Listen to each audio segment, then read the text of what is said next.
Hello everyone, আসসালামু আলাইকুম। কেমন আছেন সবাই? আশা করি সবাই ভালো আছেন। ছোট্ট একটা ব্লগ ভিডিও নিয়ে চলে আসলাম। কেমন আছেন সবাই অবশ্যই জানাবেন কমেন্টে। আর হচ্ছে আজকের ভিডিও একটু অন্যরকম হবে। ফারুক এখানে দেখতেই পাচ্ছেন রাগ করে দাঁড়ায় আছে আমার দিকে। ভিডিও করা পছন্দ করে না, ও ভিডিও করতে দিবে না। তো তারপরে আমি জোর করে ভিডিও করতেছিলাম। আর এটা হচ্ছে বড় ফুপুর বাসায় আসছি আমরা। বড় ফুপুর বাসায় দেখা করতে গেছি ছোট ফুপুর বাসা থেকে। তারপর দেখা করেই আমরা হচ্ছে বাসায় চলে গেলাম। বাসায় যেয়ে দেখছি হচ্ছে সবাই বিবাহিত অবিবাহিত গ্রামের দিকে খেলা হয়, ফুটবল খেলা, সেই খেলা শুরু হয়ে গেছে বিলের মধ্যে।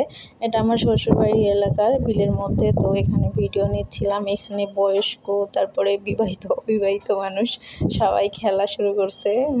এটা হচ্ছে মজা করে খেলছে এরা। অনেক মজা হয়, প্রতি বছরই নাকি এই খেলাটা হয়। তো আমার বিয়ের পর প্রথম এই খেলাটা আমি দেখছি, এই আয়োজনটা। তো অনেক ভালো লাগলো জন্য ভিডিও করে নিলাম আর আপনাদের সাথে শেয়ার করলাম। কার কার এলাকায় এরকম খেলা হয়, বিবাহিত অবিবাহিত খেলা হয়, অবশ্যই জানাবেন কমেন্টে। আমাদের এলাকায় মানে আমার শ্বশুরবাড়ি এলাকায় হচ্ছে। আমাদের এলাকায় আগে বৈশাখী হিসেবে হতো, বৈশাখীর একটা আয়োজন হতো, 26শে মার্চের খেলাধুলার আয়োজন হতো, কিন্তু এখন হয় না কোনো এক প্রবলেমের কারণে। তারপরে এখানে এসে দেখছি এরকম খেলাধুলার আয়োজন করা। তো এই জিনিসটা অনেক ভালো, যে মাঝে মধ্যে একটু আনন্দ বিনোদন থাকা ভালো। যেমন ধরেন ছেলেরা এখন বেশিরভাগ হচ্ছে ছেলেমেয়েরা মোবাইল নিয়ে ব্যস্ত হয়ে পড়ে, মোবাইল নিয়ে বসে থাকে, যেখানে সেখানে গেম খেলা, মোবাইল নিয়ে পড়ে থাকা। তো এই জিনিসটা থেকে বের হয়ে যে একটা খেলাধুলার আয়োজন করেছে, এটাতে শরীরের জন্যও ভালো, মনের জন্যও ভালো। সবাই মিলে একটা দিন আনন্দ করা, এটা অনেক ভালো না?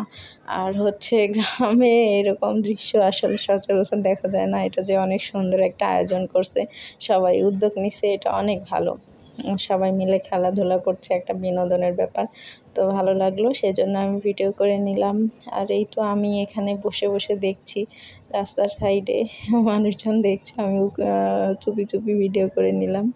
আমি বেড়াতে গিয়েছিলাম, বেড়িয়ে এসেই হচ্ছে সাথে সাথে আমি খেলা দেখতে চলে আসছি চেঞ্জ করেই। তো এবার রুমে চলে আসলাম, রুমে এসে একটু ভিডিও নিলাম। আমার ভিডিও এই পর্যন্তই। আল্লাহ হাফিজ।